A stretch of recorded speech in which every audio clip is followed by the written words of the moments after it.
Higit isang buwan bago ang holiday season, nagsimula ng sumirit ang presyo ng mahigit 100 Noche Buena items sa merkado.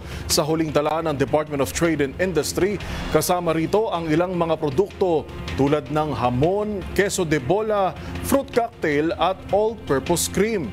Ang naging paggalaw sa Noche Buena items, tinutukan ni Rovic Manuel. Nagsimula ng magsitaasan ng presyo ng mahigit sa 100 Noche Buena items, isang buwan bago ang Kapaskuhan.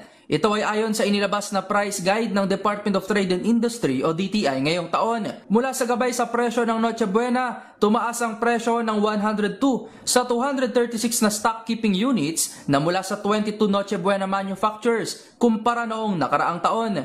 Samantala 121 naman sa mga Noche Buena item ang napanatili lamang ang kanilang presyo, habang 13 na linya ng produkto naman ang nabawasan ng presyo.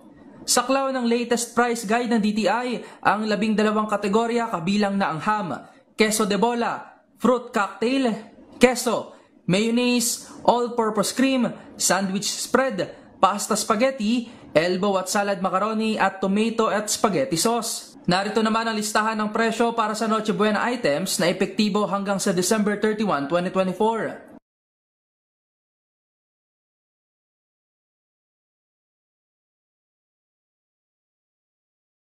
Dagdag pa ng DTI, magagamit ang naturang price guide na inilabas upang maikumpara ang presyo at makapili ng wasto na produkto na pasok sa ating budget ngayong holiday season.